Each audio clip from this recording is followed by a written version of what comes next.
Player morto. Agora, tudo está nas mãos de Corin. O sistema calcula freneticamente a porcentagem de sucesso da trama principal. Variável Corin sob revisão aparece na tela. Potenciais do jogador? Compatibilidade com o mundo? Tudo sendo analisado. Os dados da experiência do jogador anterior foram transferidos para o herói. Configurações mínimas? Feito. Salvamento inicial? Feito. Mas, e se o roteiro falhar? Um novo jogador entrou no jogo. Ele agora é um cavaleiro de classe Ala, sucessor de um artista marcial. Um jogador extra. Corin olha para a janela do sistema da inteligência artificial e questiona: eu sou um jogador extra agora. Isso significa que finalmente terá uma janela de status? Ele se vira e percebe algo ao lado dele. Arisha está caída no chão, ofegante devido aos ferimentos graves e ao veneno em seu corpo. Ele a levanta e pergunta se está bem. Ela responde chorando que não está, que não consegue enxergar. Ele retruca: bom, pelo menos você pode falar. Aproximando-se, ele pergunta se ela está tonta, se não consegue sentir nenhum cheiro e se tem um zumbido nos ouvidos. Arisha fecha os olhos e pergunta como ele sabe disso. Corin observa o jeito que ela fala, com a língua pesando, e conclui: é o veneno do sapo-pavão. Ele percebe uma presa cravada em seu estômago e reflete: durante os treinamentos, é difícil criar esse veneno sem combinações específicas. Se Park C, com suas habilidades levemente superiores, tivesse sido mais preciso, ela estaria morta agora. Um alívio, mas o perigo persiste. Corin remove o cinto, pensando em estancar o sangue e aplicar um antídoto. Ele amarra o cinto em volta do ombro ferido dela, causando um grito de dor. Ele a tranquiliza, dizendo que ficará tudo bem. A pressão do cinto para o sangramento e o veneno serão contidos por enquanto. Mas ele percebe que, se a dor for muita, ela pode morder a própria língua. Ele olha em volta e pensa em uma solução. Seu olhar recai sobre a mão de Park C, caída no chão. Ele faz uma careta de desagrado, pega a mão e a coloca na boca de Arisha. Morda isso, ele ordena. Em seguida, tira a própria camisa e avisa que será doloroso. Aguente firme e aperte com força. Corin segura a presa cravada no estômago dela e reflete sobre como chegou a esse ponto. Ele não sabe por que voltou no tempo, mas agora o jogador morreu sob sua responsabilidade. Com um movimento rápido, ele arranca a presa. Arisha arregala os olhos, tomada pela dor, e logo desmaia. Corin usa sua camisa para enrolar o ferimento no estômago dela. Consegui salvá-la. Isso é suficiente, por enquanto. Mais tarde, ele acende uma fogueira e começa a cozinhar algo em um caldeirão. Ele percebe que Arisha acordou pelo som da madeira queimando e diz que está preparando um antídoto. Espere um pouco. Você não precisa se preocupar. Pessoas não morrem assim tão fácil. Com os olhos fechados, Arisha murmura, chamando por seu salvador. Ela gagueja ao pedir seu nome. Corin coloca um pano sobre os olhos dela e diz: você não precisa saber. Confusa, ela pergunta o que isso significa. Ele a tranquiliza, dizendo para descansar e que a acordará quando o antídoto estiver pronto. Ele pensa que, daqui para frente, o menor número possível de pessoas deve saber sobre suas ações.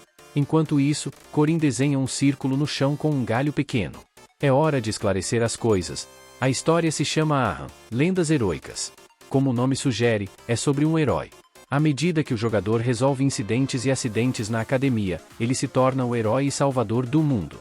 O jogador enfrenta vilões, e por fim, o chefão final. Park C deveria ser esse herói, mas falhou. Agora, com o jogador morto, quem assumirá o papel? O sistema informa: Cavaleiro classe Ala. Sucessor de artista marcial. Jogador extra. Corin reflete: eu serei esse herói. Mas ele olha para a tela com desgosto. Ao menos poderiam ter transferido as responsabilidades de jogador de forma decente. Ele é apenas um jogador extra, mas sem privilégios de jogador. Ele estava tão animado ao ver o sistema, mas, no final, nada mudou. Só saber o futuro não é suficiente para se tornar um substituto digno de um jogador. Ele precisa de algo além do sistema. Ele pensa: treinei duro por 3 anos e já não sou mais um NPC comum. Com o dedo, ele desenha um círculo mágico no chão, e uma forte chama começa a surgir. Ele continua sentado, observando a chama crescer e, pouco depois, desaparecer, subindo suavemente. Corin sorri e pensa: funcionou mesmo. No passado, ele lutava desesperadamente para sobreviver. Apesar de ter aptidão para magia, só estudou um único caminho: runas. Esses são símbolos antigos com poderes mágicos, que regem as leis mais poderosas deste mundo. Entre elas, destacam-se as runas dos 3 mandamentos: dever, restrição e juramento. São essas leis que concedem força sobre-humana, mas também podem causar destruição.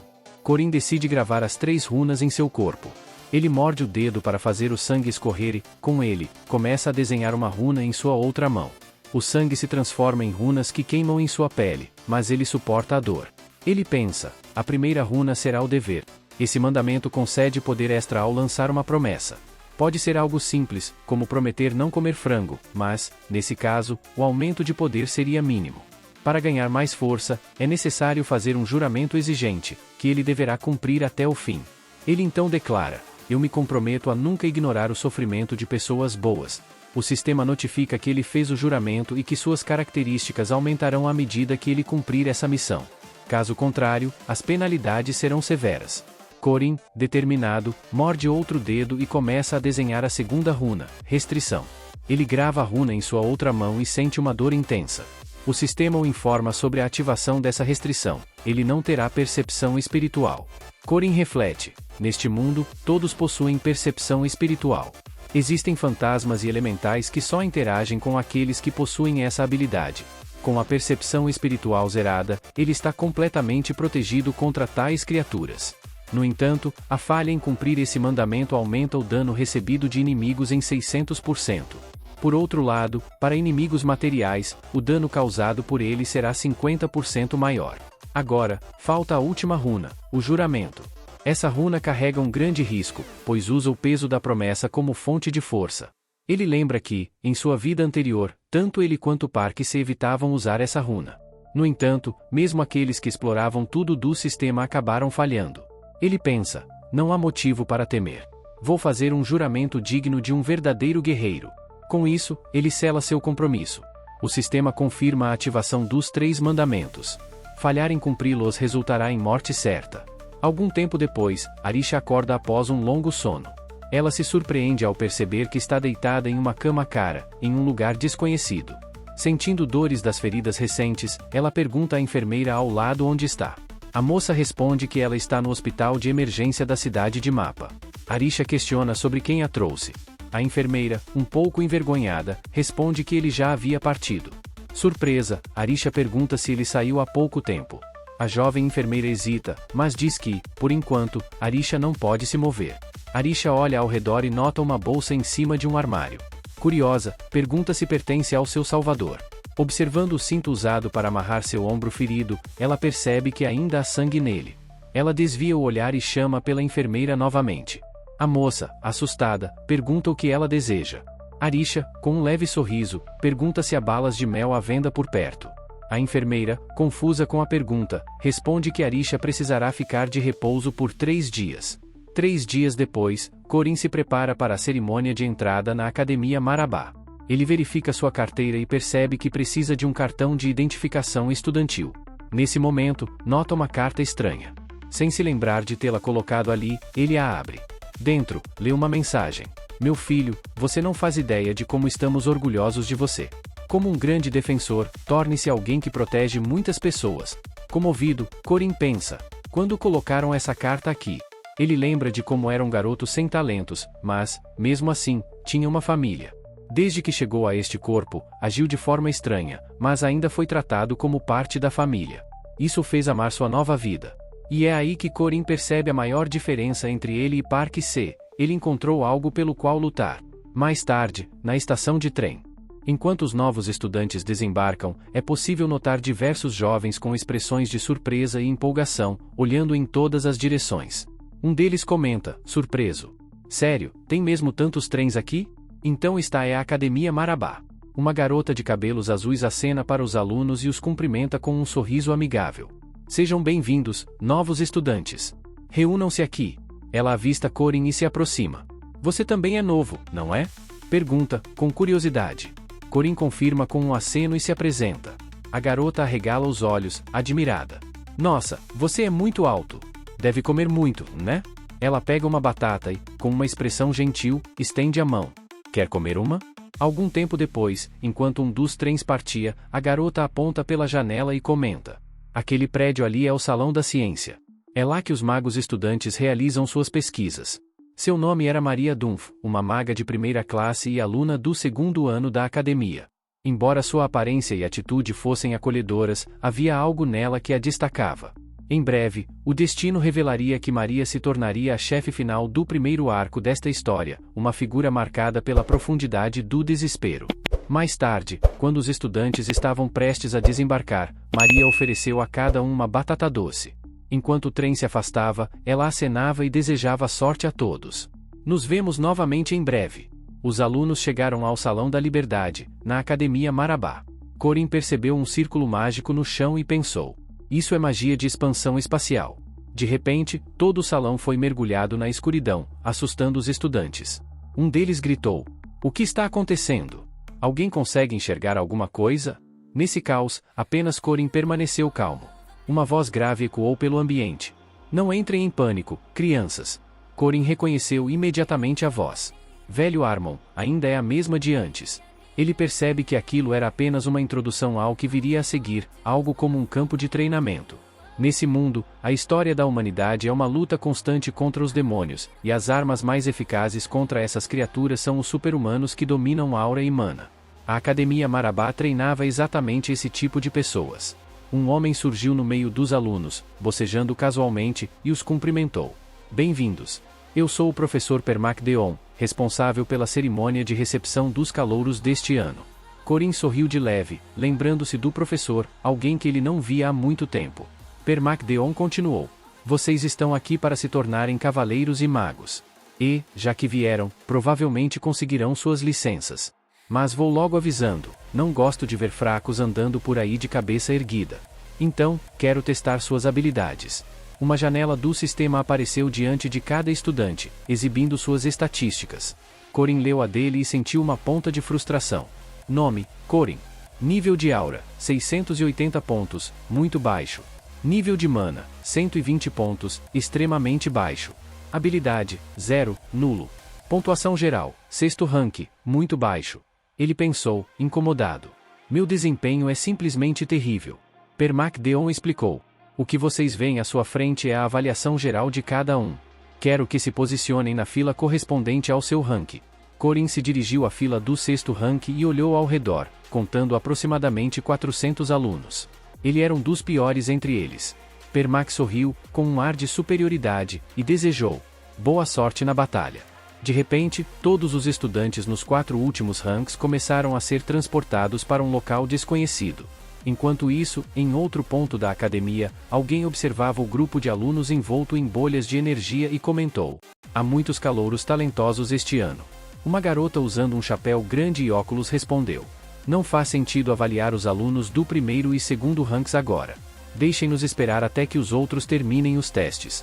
No 2º rank estavam algumas figuras promissoras: Arisha Arden, neta do Imperador da Espada, e o druida de Avalor, Doran Varsky, um mercenário espadachim, e Crano Luden, um mago especializado em criação de golems.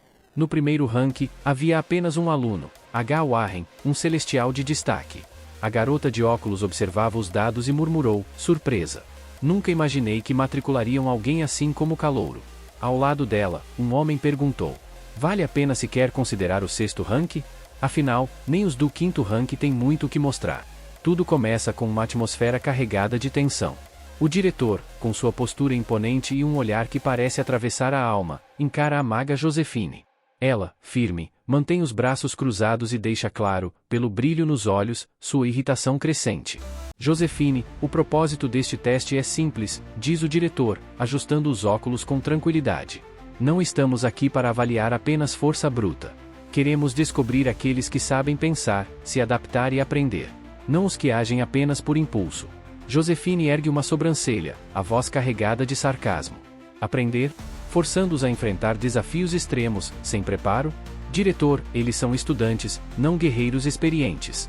O diretor mantém a calma, mas um sorriso de leveza perigosa surge em seus lábios. Exatamente. Estudantes. Nosso papel é moldá-los. E só os melhores se destacam diante de desafios reais. As palavras parecem jogar lenha na fogueira da irritação de Josephine. Ela dá um passo à frente, fazendo o ar na sala pesar. Moldá-los? Parece mais que quer descartar potenciais talentos. Esquece que cada aluno tem seu ritmo de evolução? Exigir padrões impossíveis vai sufocar o potencial de muitos. Os olhos do diretor estreitam-se, mas sua voz segue serena. Os maiores magos e guerreiros não chegaram onde estão sem serem testados. Se não conseguem lidar com o básico, então talvez este não seja o lugar para eles. Josefine solta um longo suspiro, mas o fogo em seu olhar não diminui. Espero que saiba exatamente o que está fazendo, diretor. Se algo der errado, será totalmente sua responsabilidade. O diretor não se deixa abalar. Surge diante de Corin.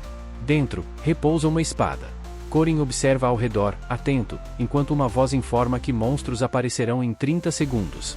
A tensão aumenta, e ele rapidamente abre a maleta, revelando uma arma. Ele sabe que, durante esse teste, os participantes são jogados em um espaço vazio e forçados a lutar contra criaturas hostis. É um teste cruel e decisivo. Quando a contagem chega ao fim, as criaturas surgem. São monstros semelhantes a cães, notificados pelo sistema como Short Wound de nível 5. Corin pega sua lança e reflete sobre uma antiga sabedoria. Leva-se 100 dias para dominar uma lança, 1000 dias para uma lâmina e 10.000 para uma espada. É por isso que ele opta pela lança. Sem hesitar, ele arremessa a arma com precisão. O golpe atinge em cheio a cabeça de um dos monstros, que desaparece imediatamente. Os outros hesitam, surpresos. Corin, no entanto, não perde tempo. Ele avança, derrotando o restante com maestria.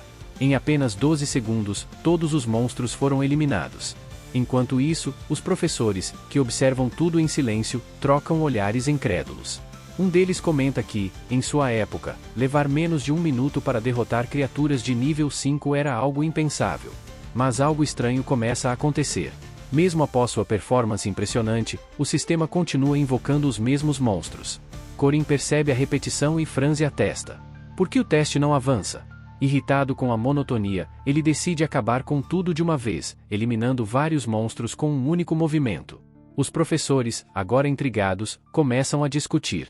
Um deles questiona se há um problema na arena, mas outro rebate: a magia de Josefine nunca falha. Enquanto isso, Corin segue eliminando criaturas com confiança e precisão, quebrando recordes históricos. O ponto alto ocorre quando monstros mais poderosos entram em cena, como o Frostedrosfed Boar e o Albert. Corin, usando uma combinação de habilidade, magia e força, derrota ambos, superando até mesmo os melhores tempos registrados. Quando o sistema invoca um espírito demoníaco de nível 5, todos os olhos estão voltados para ele. No entanto, para a surpresa geral, Corin recusa o teste. Os professores ficam perplexos. Como alguém tão habilidoso poderia desistir? Para Corin, a resposta é simples: ele não precisa provar mais nada. Satisfeito com seus próprios resultados, ele sorri levemente e deixa a arena, enquanto os demais competidores observam, atônitos. Do lado de fora, o diretor acompanha tudo com... Corin se destaca no teste ao enfrentar e superar monstros de alta classe.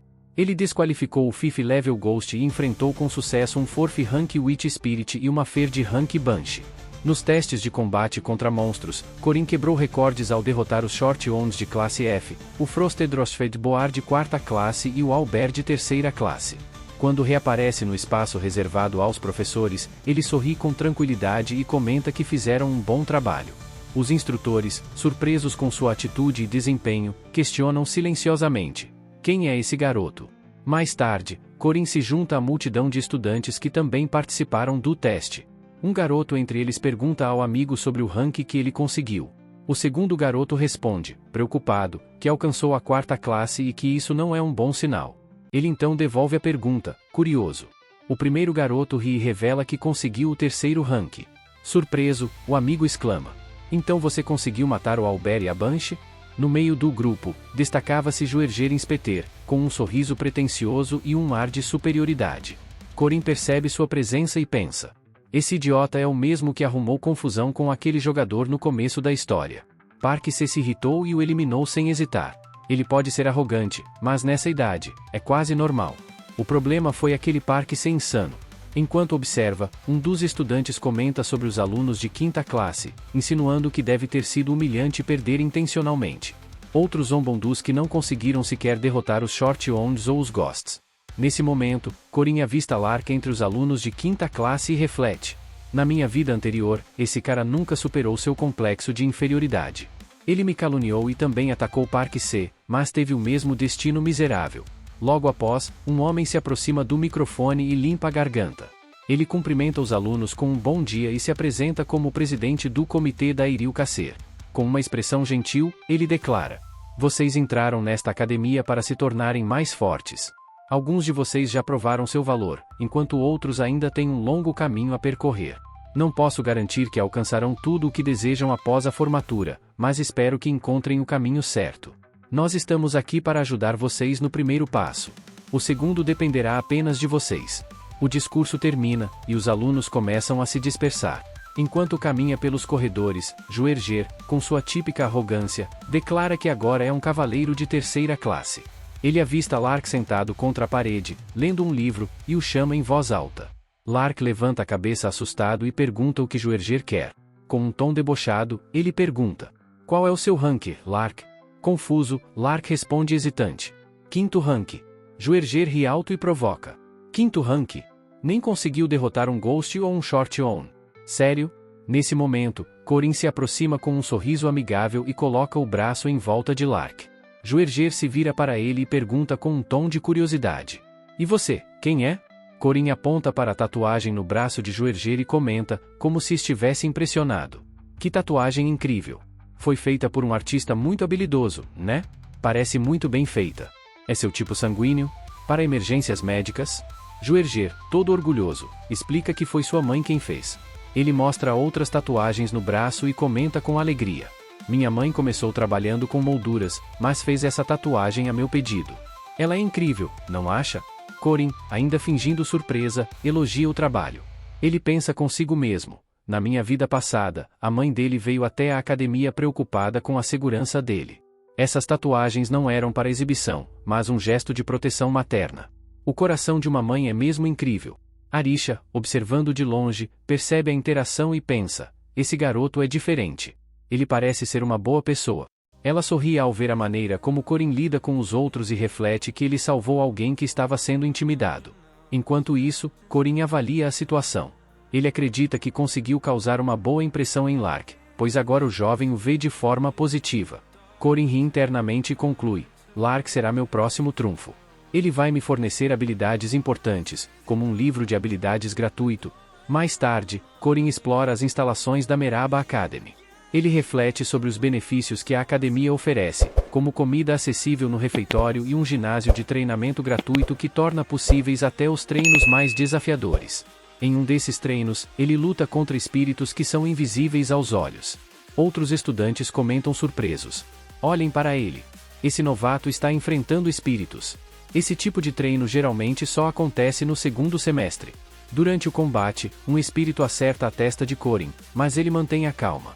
Observando a cena, outro estudante comenta com ironia: "Bem, agora ele sabe o que espera os novatos nesse tipo de treino." Corin sorri e pensa consigo mesmo: eles não fazem ideia do que realmente está por vir. Após uma sessão intensa de treinamento, Corin respirava com dificuldade, cansado de lutar contra um monstro. Ele se perguntava se ainda era cedo demais para ele enfrentar desafios tão grandes. De repente, um homem se aproximou e comentou, com curiosidade, que parecia que ele ainda era um novato. Corin se virou para cumprimentar o instrutor, que logo perguntou por que ele estava participando de um treinamento tão avançado. Com uma expressão calma, Corin respondeu que precisava melhorar suas habilidades com a lança. O instrutor, intrigado, perguntou se ele realmente achava que podia lidar com isso. Corin desviou o olhar, com indiferença, afirmou que podia. Porém, em seu íntimo, questionava-se sobre o motivo de o instrutor ter se interessado por ele. Será que algo deu errado durante o teste de admissão? Pensou. O instrutor estreitou os olhos, analisando-o por um momento, antes de sorrir amplamente. Ele entregou algo a Corin e comentou, animado: "Aqui estão 10 vales-refeição. Use-os bem." Sem dar tempo para perguntas, o homem se afastou, dizendo que Corin deveria procurá-lo caso conseguisse avançar no treinamento e ganhar sua aprovação.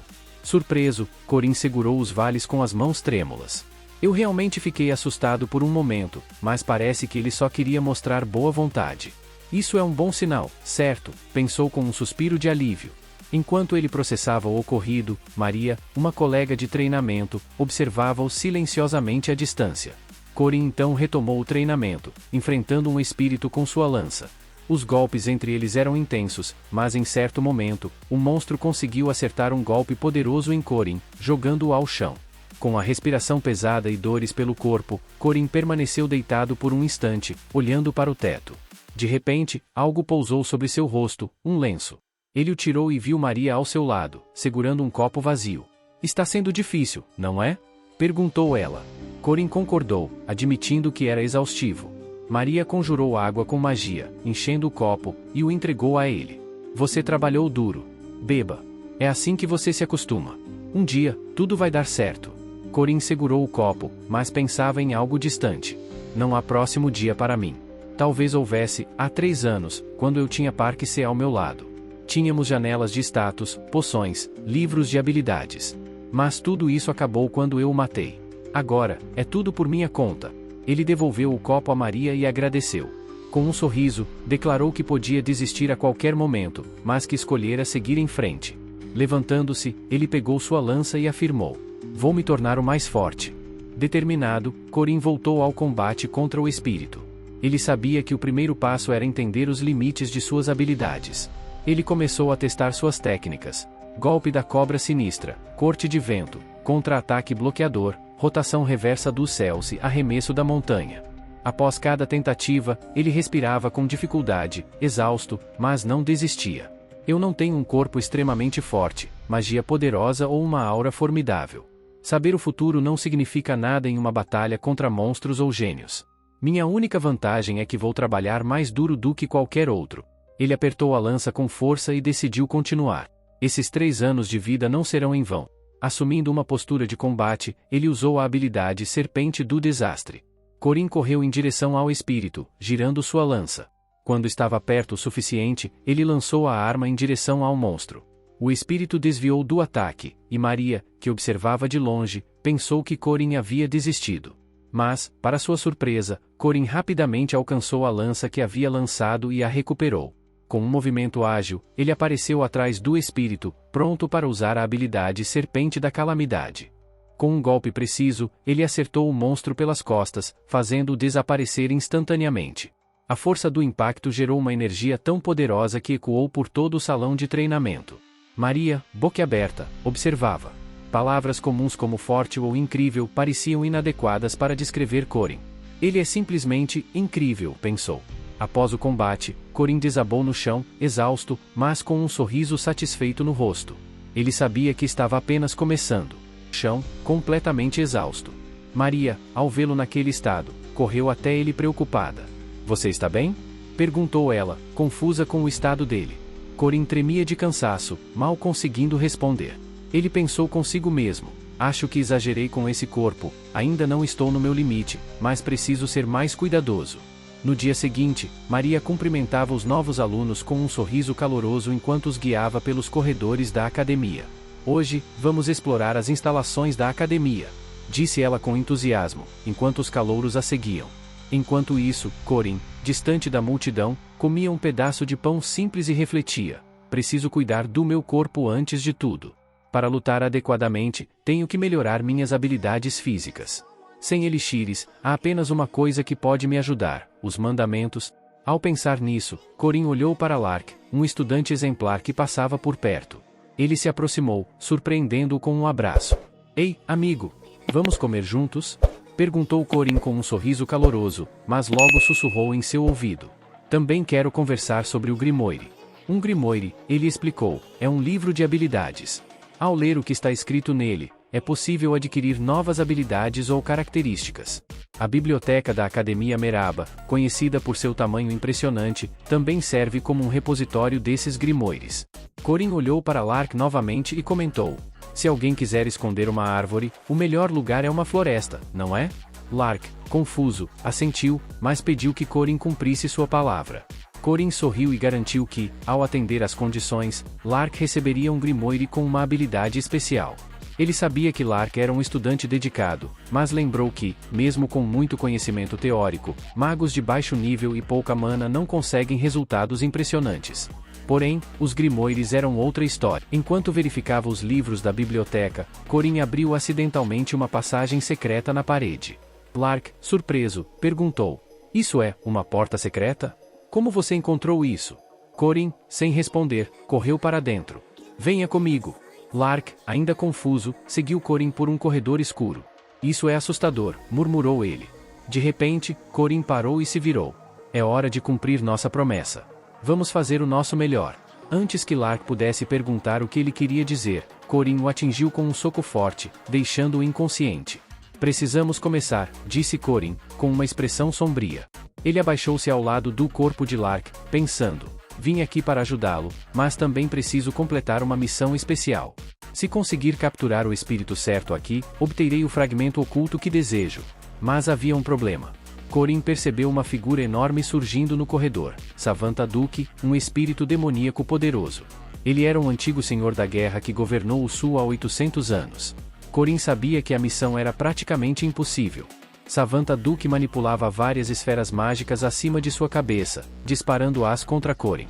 Ele desviava com agilidade, enquanto refletia. Esse espírito era um vampiro que selou sua alma em um grimoire após perder o controle de seus instintos.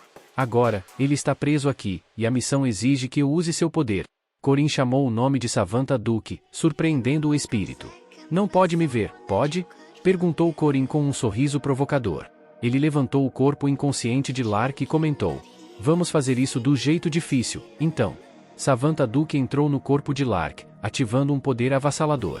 O corpo de Lark emanava uma energia impressionante, enquanto seus olhos brilhavam com fúria vampírica. Corin observava calmamente, desviando de um ataque destrutivo que o espírito lançou. A pessoa possuída por esse espírito consegue revelar todo o seu potencial físico. Para completar essa missão, Lark era a escolha perfeita. Lark, agora possuído, liberava golpes devastadores enquanto Corin esquivava-se. Sinto muito, Lark. Mas este é o único jeito de completar a missão e obter o fragmento oculto. Com determinação, Corin se preparou para enfrentar o desafio. Não esquece de deixar seu like e se inscrever no canal. Eu deixei um vídeo incrível aqui na tela, que com certeza vai te prender. Então, não perca tempo e clique para assistir. Vamos continuar essa conversa lá nos comentários, quero saber suas teorias e o que você achou dos personagens. Valeu por assistirem e até a próxima aventura.